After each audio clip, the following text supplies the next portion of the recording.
Começa agora, pela TV Universitária, o Momento Espírita na TV. Apoio Cultural. Altasfer Ferro e Aço. Meta Assessoria Contábil.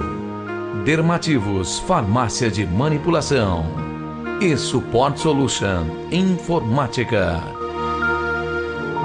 Olá, amigo telespectador. Estamos iniciando mais uma vez o nosso programa semanal Momento Espírita, aqui na TV Universitária, Canal 7. Este programa é produzido pela USE Intermunicipal de Tupã, em parceria com a FEB TV, que é a TV da Federação Espírita Brasileira. Hoje vamos apresentar uma matéria em que a palestrante espírita Sandra Ventura falará sobre a vida e a obra de Ivone Pereira. Essa matéria faz parte do programa Biografia da FEB TV.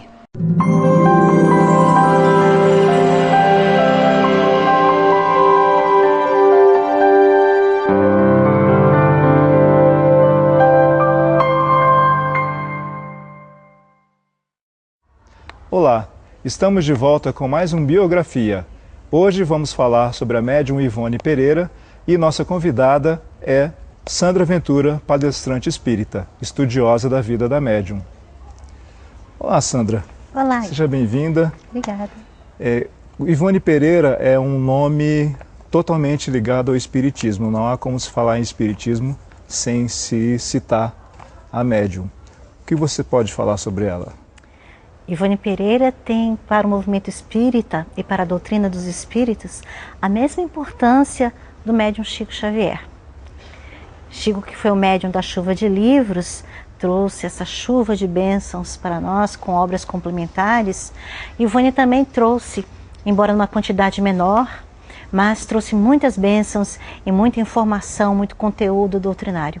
Então a importância da médium é essa, que embora com uma produção mediúnica pequena, Ivone colaborou muito para o estudo, o aprofundamento da doutrina dos espíritos e também para o movimento espírita brasileiro. Certo. Como foi a infância da Ivone Pereira? Dona Ivone Pereira nasceu no Brasil no ano de 1900, no interior do estado do Rio de Janeiro. Ela teve uma infância incomum. Ela mesma relata na sua autobiografia, que é um livro publicado pela FEB, A Luz do Consolador. Ela relata então que a sua vida foi passada com muita tristeza, porque ela se recordava da sua encarnação que ela teve na Espanha e Portugal no século XIX. E essas recordações da sua encarnação anterior faziam com que a menina sofresse muito. E ela também dizia que ao nascer no Brasil, ela nasceu num grupo de espíritos completamente estranhos, que aqueles a quem ela amava, com quem ela conviveu durante largos séculos lá na Europa, eles prosseguiram a sua romagem. E ela então, como tinha ficado para trás, nasceu sozinha aqui. A relação dela com os pais foi um pouco conturbada, pelo que eu li. Você confirma? Sim, foi problemática por causa justamente dessas lembranças que ela tinha do passado. Então, ela não enxergava no seu Manuel a autoridade do pai biológico. Então, ela dizia assim para ele, que ainda era jovem: o meu pai é um homem de cartola, de roupa comprida e que usa uma bengala e tem um cabelo branco, não é moço igual esse daí não. Então, ela não reconhecia a autoridade do pai. Agora, você imagina isso para uma menininha do início do século XX no interior do país. O que acontecia com ela?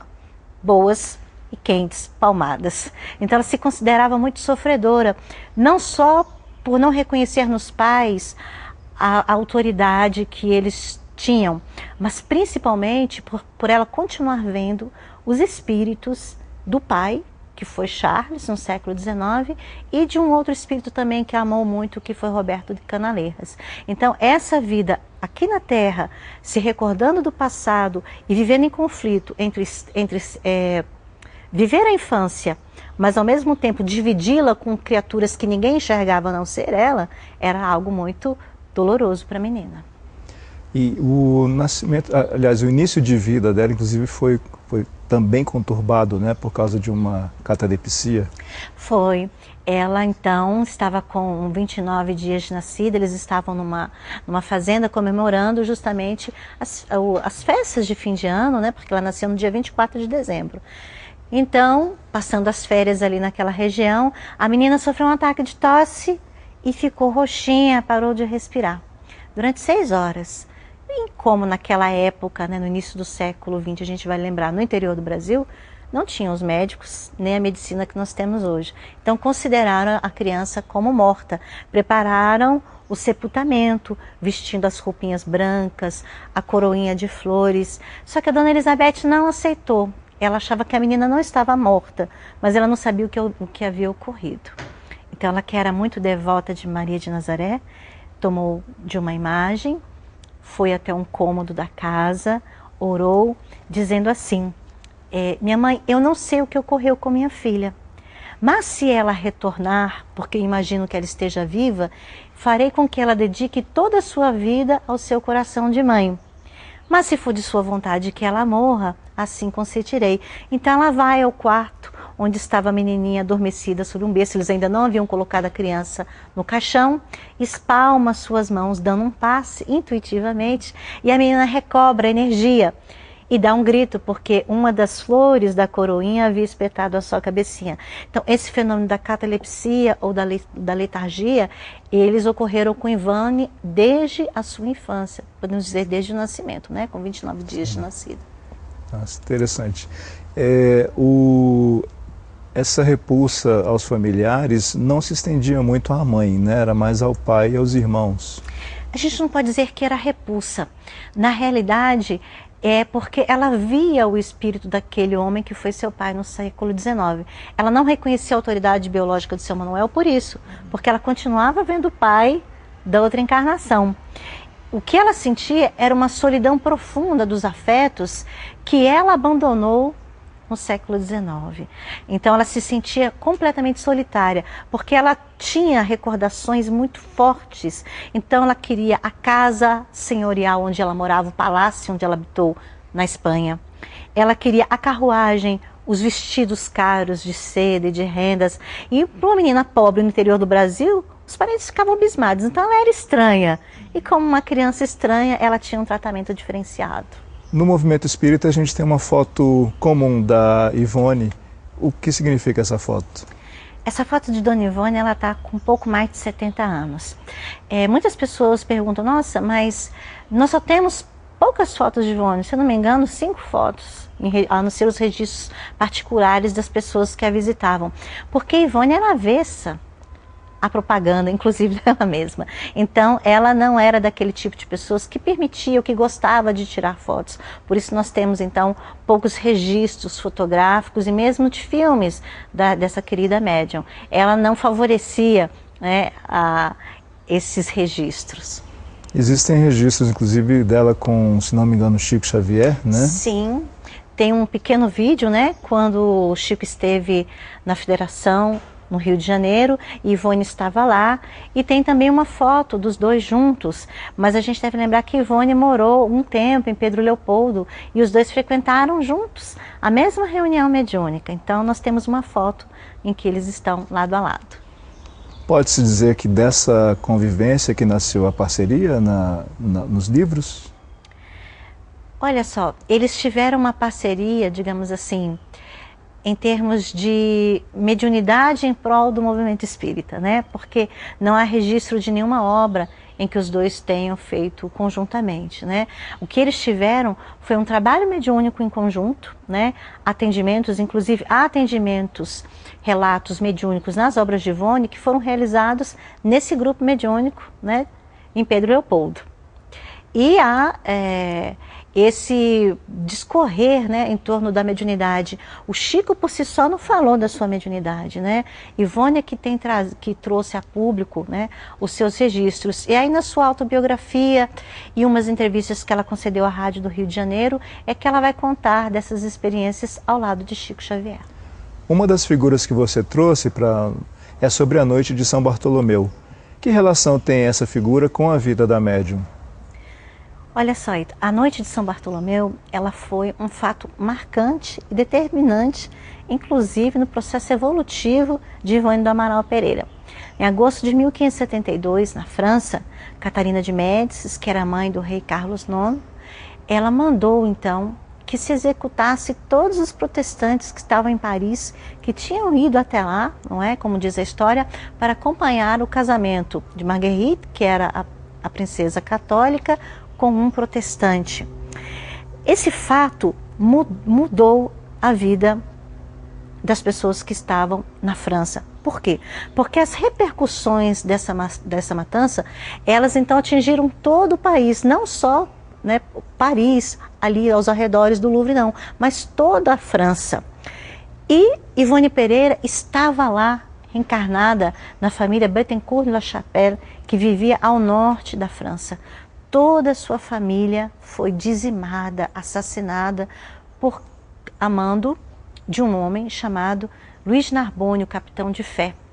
Então, nesse momento em que a menina, que se chamava Ruth Carolina, tem toda a sua família dizimada, ela então deveria dar o testemunho que os seus familiares deram, que era o testemunho do perdão. Na realidade, eles morreram como um sacrifício, né? Se derem ao holocausto por amor ao Cristo. E ela, que sobreviveu e que deveria perdoar o algoz da sua família, ela não perdoou. Por causa disso, ela então, podemos dizer assim, adentrou nas voragens do pecado. Ela então começou um processo de perturbação emocional, psicológica e espiritual tão grande que iria repercutir até o século XX, quando ele então renasceu como Ivone Pereira. É um fato marcante na vida dela.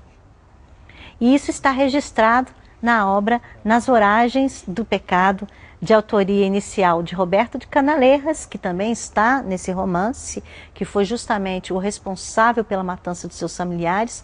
Roberto era então o capitão de fé Luiz Narbonne, mas como Roberto não teve condições de escrever a obra porque ele sofria enquanto ele se recordava do passado, Charles, o mentor da médium, é que então iria terminar a famosa trilogia, que então seria Nas Voragens do Pecado, O Cavaleiro de Nimier e O Drama da Bretanha. E aproveitando então sobre a trilogia, como foi essa sequência? Olha só, nós havíamos dito então que tudo começa nessa trágica noite de São Bartolomeu. Não é? Então Ruth Carolina não perdoa o algoz da sua família e através de um plano terrível, ela acaba se casando com este homem para fazê-lo sofrer. Simplesmente assim, a sua vingança era essa. Ela era muito bela, muito rica, e assumindo uma personalidade que não era dela, ela usou um pseudônimo, ela então se casa com esse homem para fazê-lo perder. Por causa desse ato, ela então acaba entregando esse jovem como se ele fosse um criminoso político, e Luiz Narbonne acaba morrendo encarcerado nas masmorras do Louvre. Por causa desse ato, esse grupo de espíritos que estavam outros ali associados são convidados pela lei de Deus a renascer, não é? Como todos nós, né? Deus vai facultando isso para a gente. Se nós erramos muito, Ele nos dá sempre oportunidades de renovar. Então eles renascem novamente na Europa, só que agora na Bélgica, que está relatada então essa história no Cavaleiro de Nimier. Esse capitão culpado que matou os protestantes, ele renasce agora como Henri Nimier e vai receber a sua ex-esposa que o traiu e que o condenou à morte. Agora, Ruth vai se chamar Berthe. Eles se casam novamente e ela o trai. E com essa traição ele acaba suicidando-se. E aí, em novo momento, em nova reunião espiritual, esses espíritos são convidados a recomeçar e a efetivamente cumprirem a lei de Deus. Então eles renascem de novo na França, só que agora no norte, que se chamaria Bretanha. E eles então têm a oportunidade de se redimirem, fato que não ocorre. Aí nesse caso, aquela mulher que já vem errando em 2 encarnações, ela renascendo como Andréia, acaba suicidando-se. Então, por isso se chama o drama da Bretanha. E agora vamos para o intervalo, voltamos já já com Biografia.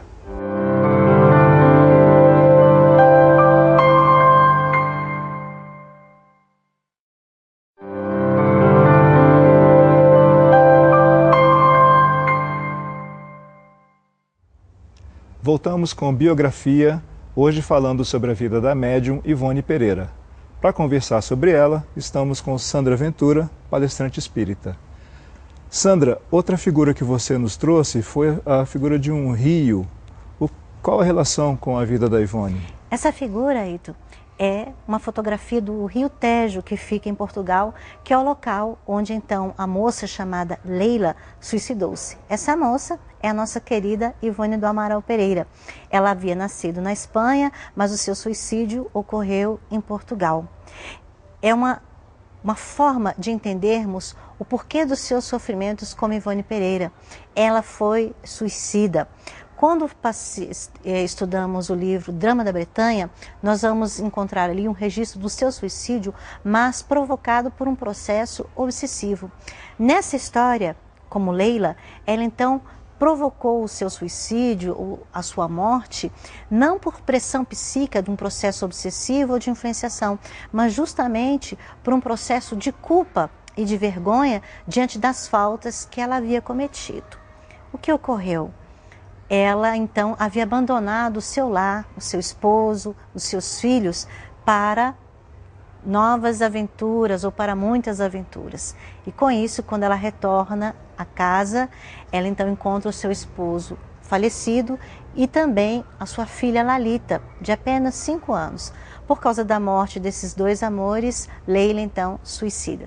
Daí então o drama de Ivone Pereira se acendrou, porque ela não só foi responsável pelo seu autocídio, pelo seu suicídio, mas também por, de certa forma, ter motivado o seu ex-marido a falecer através de um processo de suicídio indireto, que é uma história muito triste, mas que não está registrada nos livros, não foi narrada, porque Bezerra de Menezes impediu que essa história viesse a público. E Bezerra foi um dos mentores dela como Ivone? Sim, mentor de Ivone, guia, como ela chamava, né? Guia e orientador. Bezerra de Menezes teve um papel fundamental na vida de Ivone Pereira, como outros grandes vultos espíritas, como Inácio Bittencourt, Bittencourt Sampaio, Leon Tolstói e o próprio escritor português Camilo Castelo Branco, que não foi um mentor, mas foi um daqueles grandes colaboradores que trabalharam com a médium, que trouxeram obras, essas obras psicografadas por ela. Aproveitando que você citou Camilo Castelo Branco, qual a influência na vida da Ivone? Camilo Castelo Branco tem uma influência fundamental na vida de Ivone, Rito. Ele apareceu para a menina com apenas 12 anos de idade, mas só depois dos 20 é que ele foi trazendo as suas notícias, os seus relatos, naquilo que se tornaria então o famoso Memórias de um Suicida, que é considerado por André Luiz como o maior tratado mediúnico dos últimos 50 e dos próximos 50 anos. Camilo Castelo Branco, então, trouxe as suas histórias, os seus dramas e contou a Ivone Pereira. Ela, então, registrou tudo aquilo, mas ela disse que ela ainda não tinha muito conhecimento de doutrina espírita. Então, todos aqueles relatos fantásticos a respeito do que ocorre aos suicidas, como o Vale dos Suicidas, o processo de aprisionamento que eles ficam jungidos ao corpo físico, depois o processo quando eles são resgatados e levados para o Hospital Maria de Nazaré, tudo isso ela achava meio fantástico. E nós devemos nos lembrar que Ivone recebeu essa obra na década de 20 e a coleção A Vida Espiritual de André Luiz só começou a sair depois de 39. Não é? Então era algo inusitado, era algo novo e Ivone então duvidou. Ela duvidou daquilo tudo. Foi necessário então que viesse Leon Denis, anos depois, para dar o feitio doutrinário à obra, ou seja, ele retirou algumas coisas que Camilo havia colocado, que era justamente aquele excesso do escritor prolixo, como era Camilo. E ele foi colocando então as inserções dos textos doutrinários, tudo aquilo que tornou essa obra, Memórias de Suicida, como um grande tratado mediúnico. Não foi por isso que ela adiou cerca de 26 anos, se não me engano, a publicação da obra? Pois é, na realidade foram 30 anos desde 1926 e na década de 40 ela levou a obra até a FEB, lá a sede histórica no Rio de Janeiro. E o seu Manuel Quintão, que estava no alto da escadaria, quando ela foi apresentada, e ela carregava aquele volume de páginas que ela havia escrito, seu Manuel Quintão disse assim para ela: não, aqui só entram livros de Chico Xavier. Ela era muito humilde, muito bisonha, ela fala. Então ela achou aquilo assim, algo tão grave, que ela falou: não vou redarguir, quem sou eu? Tomou dos papéis e voltou para casa. Chegando em casa, então, ela que era muito pobre, ela pensou que não tinha nem mesmo onde guardar aquele tanto de papel. Pegou um fósforo e foi queimar. Nesse momento em que ela acende o fósforo, aparece uma mão azul materializada e uma voz que sussurrou aos seus ouvidos: espera, guarda-os, serão usados posteriormente. Ela guarda os escritos e aí então, por volta de 1947, é que surge Leon Denis para justamente retomar a obra. Ele diz então que só não apareceu antes porque a médium estava envolvida em muitos conflitos, em muitos problemas que atrapalhavam inclusive a sua produção mediúnica. E aí, em 54, então ela volta à federação para trazer a obra, e quem a recebe é o seu Vantuil de Freitas, que diz: ah, minha filha, seus livros serão muito bem recebidos, só que precisam ser datilografados. E ela não tinha máquina de datilografia. Volta para casa até que ela ganha de presente de um dos seus sobrinhos uma máquina de datilografia, datilografa no Espaço 2 e então em 1956 nós temos a obra publicada. Esse livro, como você já disse, ele é um marco para a literatura espírita e até hoje ele é citado e é estudado, reestudado muitas vezes. Qual o apoio que ele oferece? Algum tratamento? Ele é um grande alerta. Memórias de um Suicida é talvez o maior alerta para todas as pessoas, para todos os nossos irmãos, independente da religião, se são materialistas, se são espiritualistas, porque ele traz aquilo que ocorre com os suicidas. Então, Camilo vai dando as noções de como é a desencarnação de um suicida. Ele vai dizendo que o espírito permanece consciente, que ele se sentiu morto-vivo, porque ele tinha desferido o tiro contra a cabeça e, no entanto, ele via o seu corpo caído e continuava sentindo dor e tendo consciência. Ele vai dizer, então, que ele se sentia abandonado, porque ele pedia tratamento nos hospitais, nas igrejas, e ninguém ouvia. Na realidade, era sua condição de materialista, sem nenhum conhecimento a respeito da vida espiritual. E depois, quando ele se sente levado, escoltado até uma região sombria do espaço, onde ele diz que ficou ligado a outros suicidas.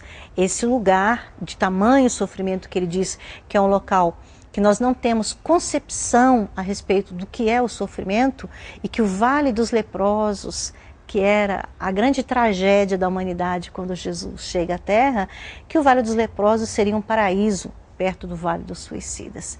Então, esse alerta que ele faz sobre esse grande equívoco da criatura humana, que é buscar fugir da vida através de uma transgressão à lei de Deus, do seu artigo 5º, que diz: não matarás. E essa obra, então, veio com essa responsabilidade. Essa foi a grande tarefa da médium Ivone Pereira, trazer a obra Memórias de um Suicida. Porque como ela foi suicida, ela então tinha aquela empatia ideal para receber a obra de Camilo Castelo Branco. E foi com essa obra, então, que se consolidou o vínculo com os outros mentores, os outros guias? Sim, ela diz que quando as suas obras passaram a ser publicadas, aquele sofrimento que ela sentia na vida foi apaziguando, foi diminuindo. E depois de Camilo vieram então outros espíritos, como Leon Tolstói e seu próprio mentor, Charles, que deu a ela, além do término da trilogia, né, que nós já falamos, ele então trouxe mais uma obra, que seria o livro Sublimação, que saiu depois publicado em parceria com Leon Tolstói. Há 2 histórias no livro Sublimação, que são da autoria de Charles, mentor da médium, e Bezerra de Menezes, que foi esse grande guia orientador da médium, que também trouxe algumas obras, como a Tragédia de Santa Maria, Dramas da Obsessão e Nas Telas do Infinito, que também tem uma história de Camilo Castelo Branco. Você trouxe, dentre as várias imagens, mais uma foto da Ivone. Fale sobre ela, por favor. É uma imagem de Dona Ivone na sua maturidade, por volta dos seus 40 anos. Ela nos diz em seus registros biográficos, um relato que está na obra Recordações da Mediunidade, que em 1942 foi uma época muito difícil. Foi uma época que ela diz que era a data dela, que ela deveria dar o testemunho definitivo do perdão. Chico Xavier chamou Ivone Pereira de heroína silenciosa. Então nós podemos buscar por que Chico chamou Ivone de heroína silenciosa. Ele leu a autobiografia da médium quando ele escreveu ao seu Vantuil de Freitas e disse isso: as histórias, o sofrimento de nossa irmã fazem dela uma verdadeira heroína silenciosa, Chico disse a Vantuil de Freitas. Mas nessa época, então, nós podemos perceber que Ivone teve um grave momento na sua vida. Que tipo de sofrimento ela passou? O que ela sofreu? Nós não sabemos, porque ela observou que ela, então, deveria silenciar diante do seu testemunho do perdão. Só que esse sofrimento foi tão intenso, Ito, que ela ficou adoentada. Por 2 meses, ela ficou praticamente em coma. Não se levantava, não se alimentava, não conversava. Ela, então, estava de cama e os familiares chamaram médicos que nada encontravam na médium. Nesse período, então, ela nos diz que o seu mentor, Charles, deu a ela as recordações da sua encarnação como Leila. Aquela história que ele relatou do drama da mulher que se aventurou pelo mundo abandonando o marido e os filhos e que depois se suicidou. Essa história seria publicada, mas Bezerra de Menezes, ao ver o sofrimento da médium e ao reconhecer a humildade dela, que já havia dado testemunho, tornando público as suas histórias que está lá na trilogia, ele disse: basta, ela não precisa mais dessa humilhação, essa história não será publicada, não será levada a público. E aí então nós perguntamos, por que Bezerra de Menezes tinha essa proteção, esse carinho com Ivone Pereira? Porque Charles era aquele mentor, aquele pai bravo, e Bezerra era aquele paizinho querido. E aí Chico Xavier, quando eles conviveram, então, disse a Ivone: Ivone, você sabe que a sua ligação com Bezerra vem do passado. E ela disse assim: mas Chico, não me diga isso, porque senão eu ficaria vaidosa. Ele fala: Bezerra está na sua vida, porque para ser médium de Bezerra, você tem que ter um laço mais profundo com ele. Então Chico relatou que Bezerra de Menezes era em realidade aquele Carlos Felipe I, o pai que está lá na obra Nas Oragens do Pecado. Então Bezerra foi pai de Ivone Pereira no século XVI. Daí a sua ligação amorosa profunda com a médium. Vamos para um intervalo e voltamos já com biografia.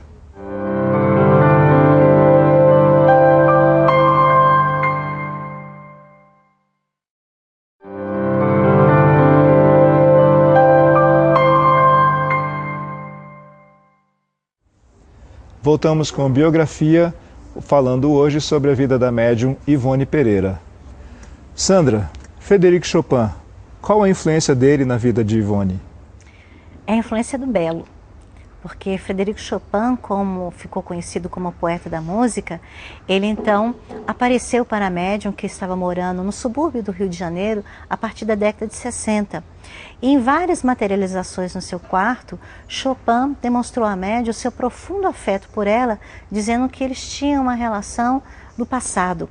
Ele também chegou a psicografar algumas cartas para espíritos, amigos que estavam encarnados no Brasil. Mas o que mais chamou a atenção nessa relação entre Ivone e Frederic Chopin é que ela conheceu Frederic Chopin quando ela então realizou um passeio na espiritualidade, através do processo de emancipação da alma, numa festa de despedida de Gaston d'Aberville, que é o principal personagem da obra Amor e Ódio, que seria escrita por Victor Hugo, mas que Charles trouxe a público. Quando Ivone então é levada a essa região espiritual para participar dessa festa, ela então teve a oportunidade de ver Frederic Chopin tocando um piano de grandes proporções e lindamente trajado.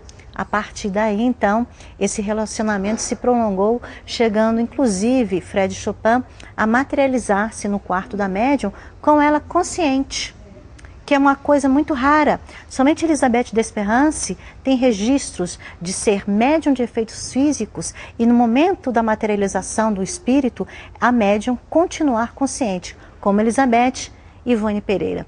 Ela então teceu uma amizade, um carinho muito grande. Houve uma outra oportunidade também, em que Fred Chopin, materializado no quarto, ele então apresentou para Ivone todos os sintomas da tuberculose, que foi o que levou à morte. Era uma materialização tão perfeita, podemos dizer assim, tão complexa, que ela se ajoelhou diante de Frederico Chopin, colocou as suas mãos sob a perna do espírito que estava sentado numa poltrona e pôde sentir-lhe o calor da febre, o inchaço, né, dos órgãos internos, e ele teve também hemoptise, que era um sinal claro da tuberculose que o matou. Nessa visão, ele sofrendo e a médium chorando pelo sofrimento, ela se esqueceu que ele já era um espírito e que estava simplesmente materializado. Aí vem então Charles, mentor da médium, e retira Frederico Chopin. Ela diz que posteriormente teve outros encontros com ele. Ele disse para a médium que ele estava estudando medicina psíquica na espiritualidade e queria reencarnar no Brasil por volta do ano 2000, mas não viria sozinho. Viria num grupo, uma grande falange de espíritos ligados a artes e que seriam capitaneados por Victor Hugo com o objetivo de, encarnados no planeta novamente, soerguerem as artes, ou seja, dar às artes aquele teor vibratório, aquela beleza do século das luzes. Então essa foi a influência na vida de Ivone Pereira. Foi um grande amigo que retornou para também consolá-la nas suas horas de profunda solidão. E como foi a desencarnação de Ivone? A desencarnação de Dona Ivone se deu em 1984. Ela já estava precisando colocar um marca-passo. E logo ao amanhecer, ela disse aos seus familiares que eles não deveriam desperdiçar o tratamento cirúrgico que o hospital iria oferecer, porque ela tinha certeza que naquele dia ela então desencarnaria. Ela disse: já estou vendo Bezerra, já estou vendo meu mentor Charles, então hoje eu irei retornar à pátria espiritual. Só que, como ela já era uma pessoa idosa e também muito querida, as pessoas não deram muito atenção porque achavam que ela iria retornar. E com isso, então, ela foi para o hospital e tão logo o médico fez a primeira incisão, ela teve uma hemorragia inestancável e desencarnou. Não chegou nem a colocar o marca-passo. Com isso, então, as pessoas que estavam presentes ao seu sepultamento disseram, né, que foi um sepultamento bonito e que ela estava consciente espiritualmente, estava lá agradecendo por tudo que tinha vivido.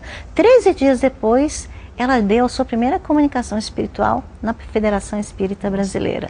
Então, bastante lúcida e muito agradecida por tudo que ela viveu e pelas imensas oportunidades que ela teve de trabalhar.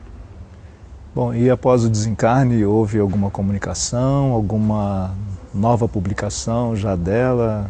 Então, depois dessa primeira comunicação, 13 dias depois, vários grupamentos mediúnicos têm nos dado notícias da presença de Ivone Pereira agindo espiritualmente em torno, obviamente, dos suicidas e também dos tratamentos desobsessivos.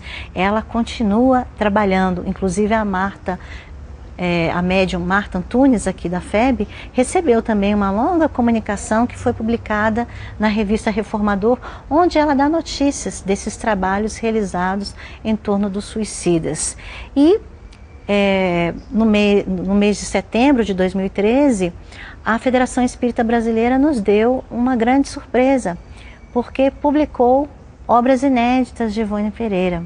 O seu Afonso Soares, que é diretor da FEB, recebeu dos familiares da médium 4 volumes que estavam guardados e esquecidos. Então nós temos hoje 4 obras inéditas da médium Ivone Pereira. São obras também sob a inspiração dos seus guias protetores, Bezerra de Menezes, Leon Tolstói e Charles. São obras que falam sobre o Evangelho, como o Evangelho ao Simples e a Família Espírita. Nós temos também Contos Amigos e as Três Revelações. São 4 obras belíssimas que inicialmente foram escritas pela médium para a juventude e as crianças, mas são obras tão acessíveis e tão bem escritas como todas as obras de Ivone Pereira, que podem ser utilizadas tanto pela juventude quanto por pessoas mais simples. São obras justamente que trazem o Evangelho ao simples. São obras muito bonitas e que nós tivemos aí mais uma oportunidade de poder ter nas mãos obras tão boas, de conteúdo doutrinário, tão farto e conteúdo evangélico tão bonito como as da médium Ivone Pereira. E Sandra, para quem quer começar a conhecer Ivone Pereira, por onde você recomenda começar? Bom, quem quiser conhecer as histórias das vidas desta médium notável, deve começar então pela trilogia, Nas Voragens do Pecado, Cavaleiro de Nimier e O Drama da Bretanha. Mas são obras que podem ser lidas também separadamente, por exemplo, o clássico Memórias de um Suicida. Nós temos um volume belíssimo que trata sobre a obsessão, que é o livro Dramas da Obsessão, de Bezerra de Menezes.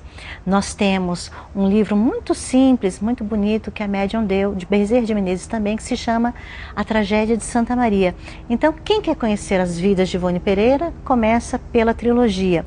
Quem quer o conteúdo doutrinário, pode ir direto a Memórias de Suicida. Quem quer estudar a parte mediúnica, deve buscar os livros Devassando o Invisível e Recordações da Mediunidade. Sandra, muito obrigado pela sua presença. Foi ótimo conhecer Ivone Pereira, essa grande médium significativa no movimento espírita. Eu que agradeço, Vitor. Muito obrigada. E assim terminamos mais um Biografia. Esperamos vocês para o próximo. Até lá.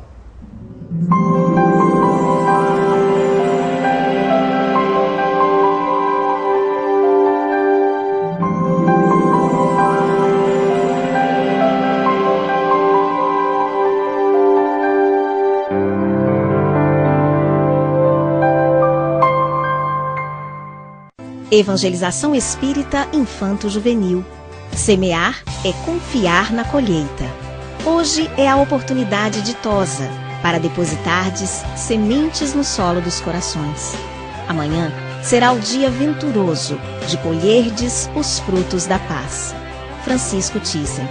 Coopere com Jesus. Participe dessa semeadura.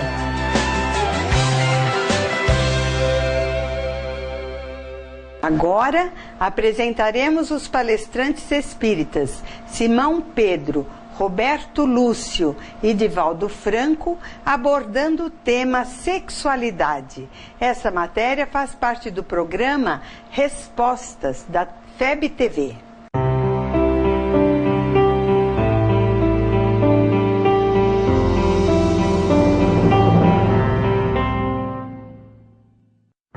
Os expositores espíritas respondem diversas dúvidas no Respostas. No programa de hoje, o assunto é sexualidade. Simão Pedro fala sobre a visão espírita da homossexualidade.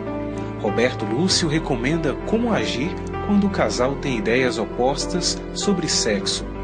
E Divaldo Franco explica como superar a insatisfação de não conseguir ter um relacionamento afetivo por ausência de um cônjuge.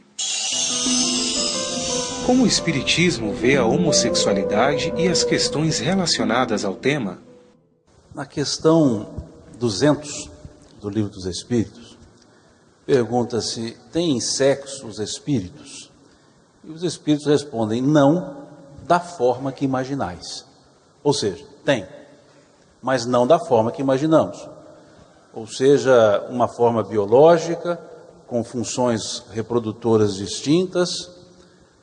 E na questão 201, eles perguntam se para o espírito há diferença em encarnar como homem ou como mulher.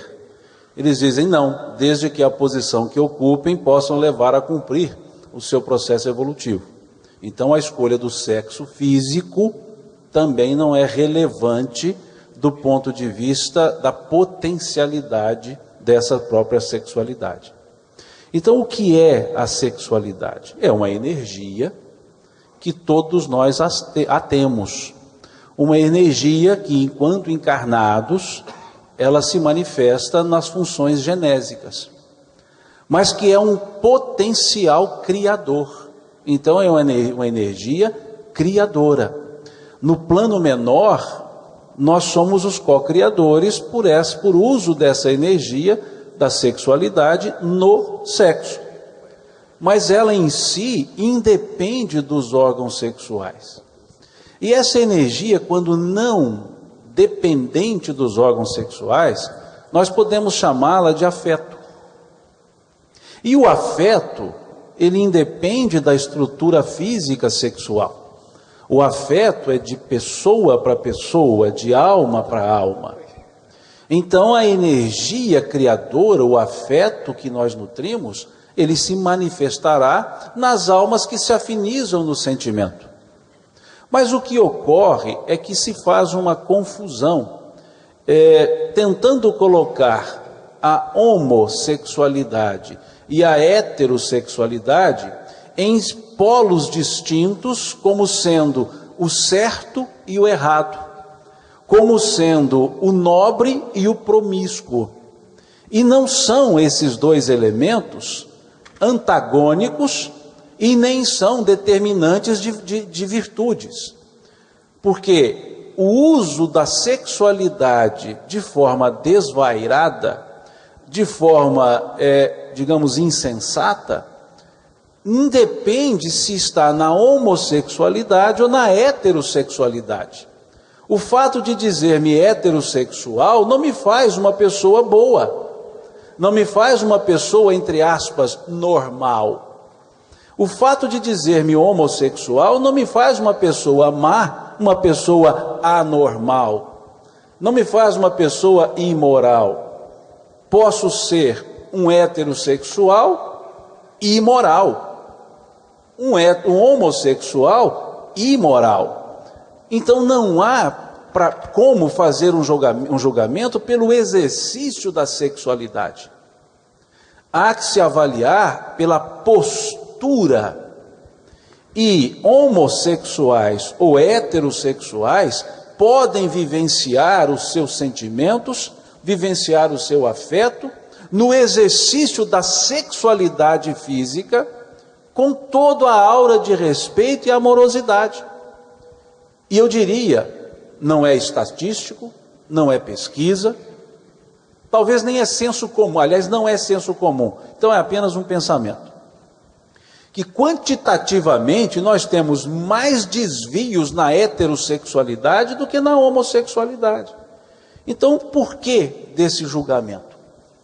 É tabu? Sim. Por que tabu? O que é o tabu? É aquilo que é repudiado pelo senso comum, mas não quer dizer que aquilo está certo ou está errado.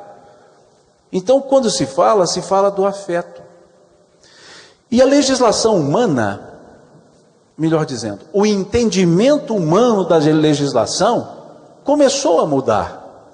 Quando houve no Supremo o julgamento da ADIM, eles não se posicionaram, aliás, não, de uma DPF, né? Eles não se posicionaram para mudar o texto. Eles fizeram uma interpretação do texto existente, conforme a Constituição. Conforme a Constituição, valendo do princípio da dignidade da pessoa humana. E não mudar os artigos do Código Civil que fala do casamento ser entre homem e mulher. Entenderam que homem e mulher ali não era apenas gênero, especificidade, e o gênero seria humano. E então o casamento entre humanos. E deram essa interpretação, não mudaram o texto legal, deram a interpretação, sumularam, e isso passou a ser a ideia corrente agora do ponto de vista jurídico. Então houve o reconhecimento a partir de que ideia? Dignidade da pessoa humana, e não da sexualidade da pessoa humana.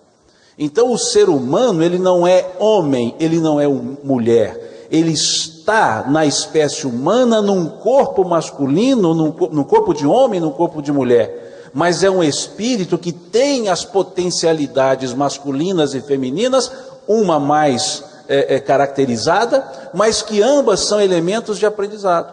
Então, por que criar esse aspecto discriminatório para aquilo que é transitório, ou seja, o corpo físico?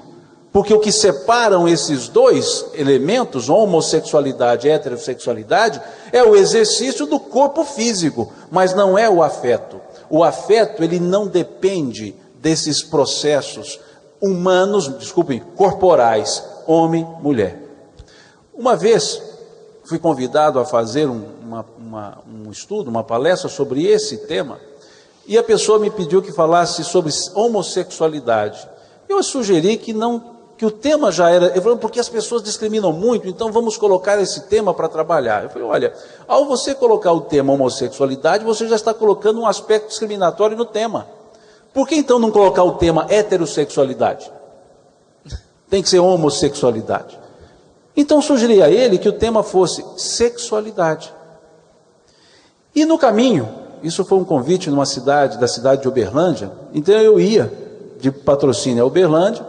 No caminho, eu e minha esposa, eu não tenho sensibilidade mediúnica ostensiva, nem para discernir espírito encarnado, quanto mais para desencarnado, mas a minha esposa tem. E no caminho íamos, e ela disse assim para mim, Pedro, ela me chama de Pedro,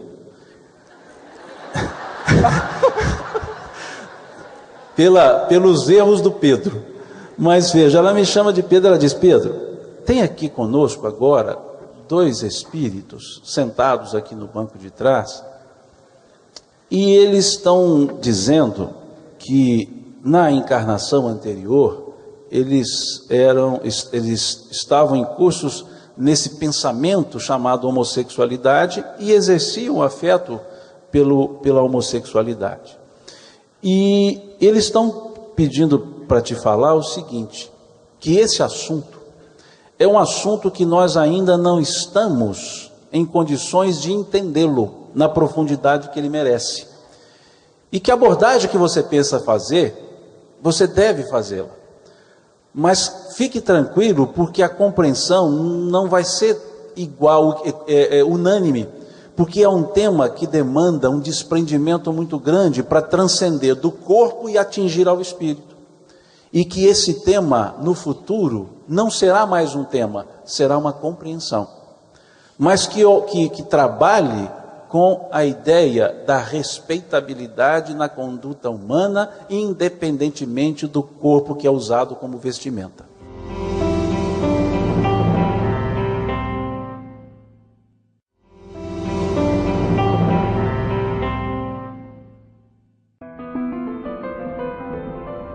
Como agir quando cônjuges têm ideias opostas sobre sexo? Nós escolhemos essa pergunta porque é uma das grandes realidades. E eu acho que é uma bênção da sabedoria divina. Geralmente, no casal, um pensa muito naquilo e o outro naquilo nada pensa, né? E isso, muitas vezes, é o equilíbrio para o aprendizado do casal. Então, nós precisamos aprender a fazer renúncias e a fazer essas renúncias de uma maneira equilibrada. Então, é preciso que o casal atenda à necessidade de um companheiro que tenha uma exacerbação, mas sem deixar de lembrar que essa não é a expressão mais importante do casamento. Nós temos que dar o testemunho e trazer isso a todos os dias. Numa página muito interessante sobre relacionamento, valor e crescimento de relacionamento, o Rubem Alves cita uma fala do Nietzsche, quando o Nietzsche disse: se você quiser saber se a pessoa com quem você está é alguém para você viver toda a eternidade, se pergunte se você gostaria e teria prazer de falar com ela por toda a sua vida. Porque muito mais que os atos, são as palavras que sustentam os relacionamentos. Então, é preciso que o casal fale, se relacione, né? É preciso manter o enamoramento. né? Eu falo que a gente só vive bem e bem casado quando a gente não deixa de ser namorado. Então, acho que esse aprendizado que a gente precisa fazer. Como se livrar da insatisfação de nunca ter uma relação conjugal por não conseguir um companheiro? Nunca deveremos esperar encontrar um afeto, mas devemos ser a pessoa afetuosa. Há uma lenda que fala a respeito da pessoa ideal. E eu tenho um fato com um amigo. Ele é da minha idade, embora ele negue. Ele sempre me dizia que estava atrás da mulher ideal. E depois de uns 30 anos eu o encontrei e perguntei: você encontrou a mulher ideal? Sim. E casou com ela? Não. Mas por quê? Porque ela estava procurando o homem ideal. Então nós deveremos ser a pessoa que ame, mas não apenas que busque uma satisfação, entre aspas, sexual. O prazer de estar com a pessoa, o prazer da convivência, do enamoramento, como disse o nosso querido Dr. Lúcio. Tudo isso faz parte do jogo da satisfação sexual. Quando nós encontramos essas possibilidades do sexo pago, dos motéis, são mais tormentos do que busca de harmonia. É uma fuga psicológica para uma realização aparente, porque só o amor plenifica. Sexo sem amor é água do mar. Quanto mais bebe, mais sede tem.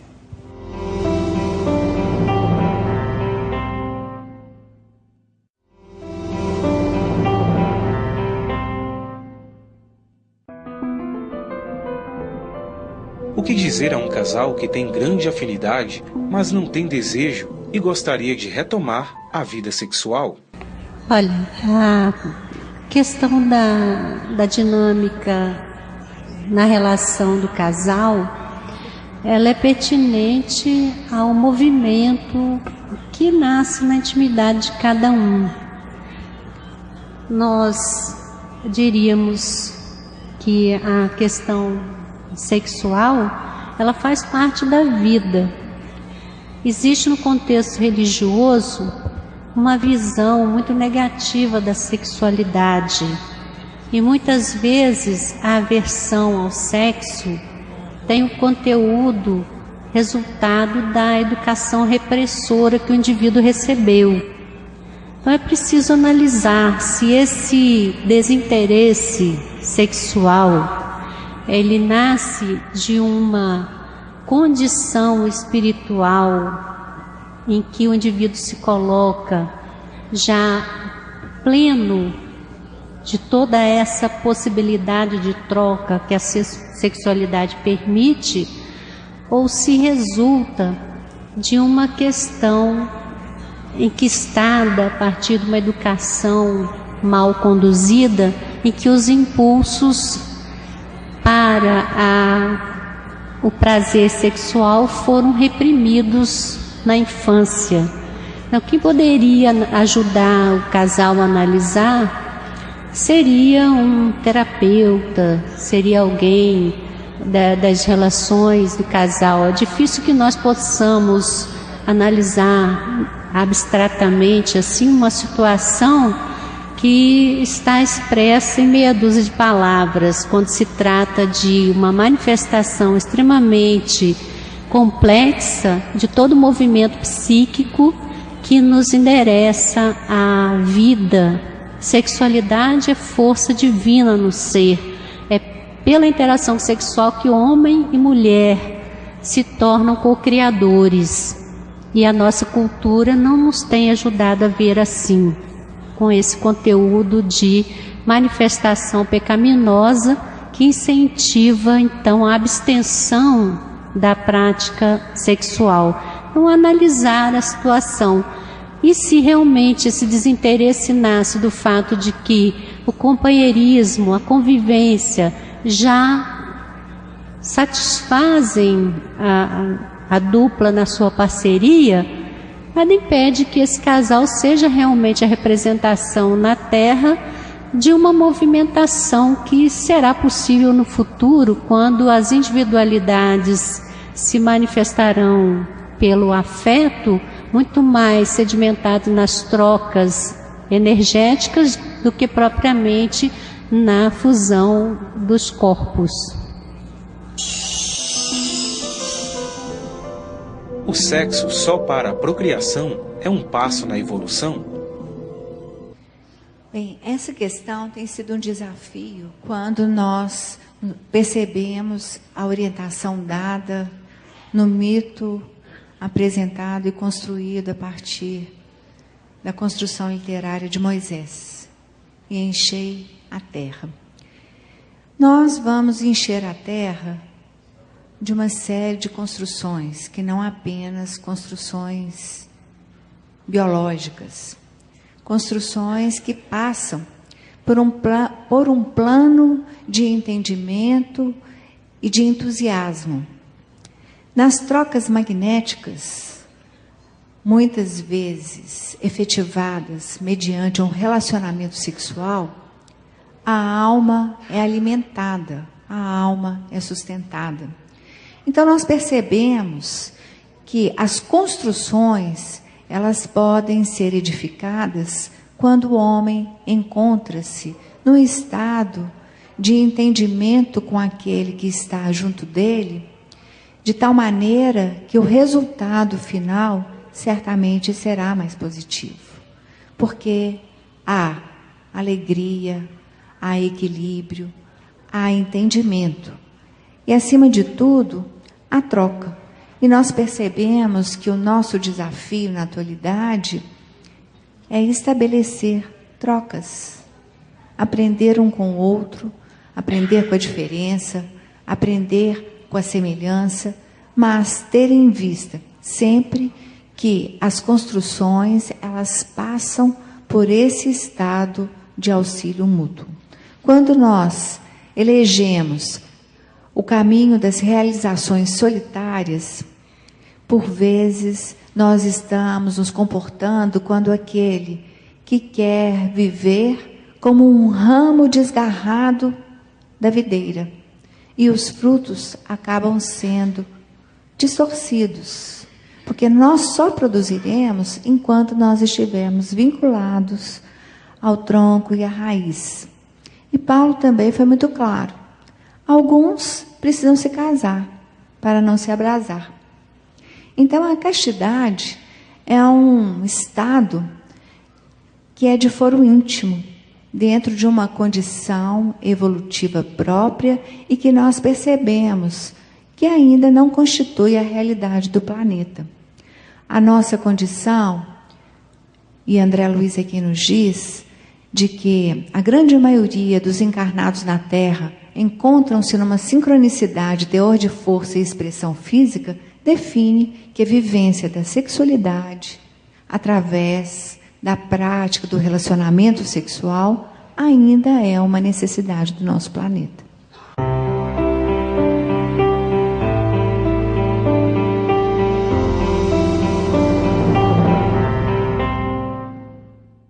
Amigo telespectador, agradeço a sua amável atenção e lembro que este programa vai ao ar pela TV Universitária, Canal 7, todas as sextas-feiras, às 15 horas, como também às 20 horas, e aos sábados, às 0 hora e às 10 horas da manhã.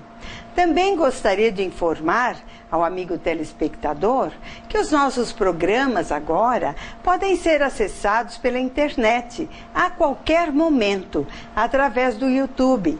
Basta você entrar no programa YouTube e colocar Programa Momento Espírita Tupã e você poderá assistir a todos os nossos programas que já foram ao ar. Bem, chegamos ao final do nosso programa Momento Espírita. Desejo a você um ótimo fim de semana, com muita luz, muita paz, muita alegria. Que Deus o abençoe e o proteja, como também a toda a sua família. Um grande beijo no seu coração e até o nosso próximo programa.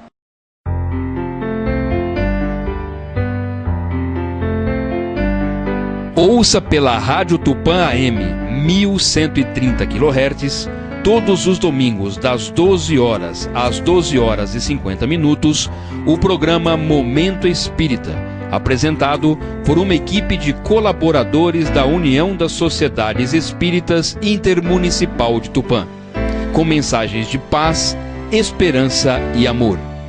Programa Momento Espírita, todos os domingos ao meio-dia na Rádio Tupã AM.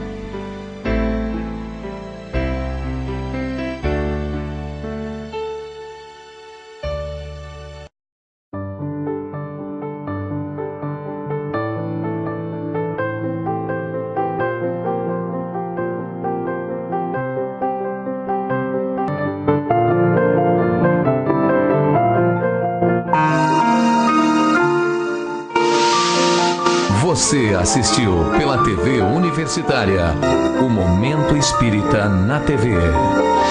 Apoio Cultural. Altasfer Ferro e Aço, a mais completa linha de materiais para serralheria. Ferro para construção, estruturas metálicas, bobinas galvanizadas e caixas para portões basculantes. Altasfer Ferro e Aço, Avenida Tabajaras 1695, telefone 3496-1110.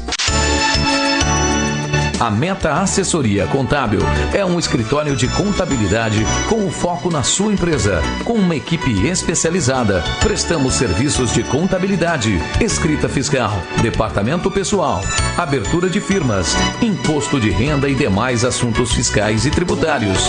Mantenha sua contabilidade em dia com a Meta Assessoria Contábil. A Farmácia Dermativos tem uma linha completa de produtos para a sua beleza. As melhores marcas você encontra aqui: Adicus, Adatina, La Roque, Vite, Dermaneio, Roque e outras. Além disso, uma variedade em cosméticos manipulados de última geração. Venha conhecer a melhor e mais completa farmácia de manipulação de Tupã. Dermativos, Tamoios 1260 ou Rua Emorés 1626. Ligue 3441-4884 e 3441-6982. Support Solution Informática oferece o que há de melhor em equipamentos de informática pronta entrega, em até 10 vezes sem juros. Assistência técnica em computadores, notebooks, impressoras e atualizações de GPS. A mais completa linha de cartuchos e toners, originais e recargas. Support Solution, 16 anos comemorando com você. Ligue 3441-1277.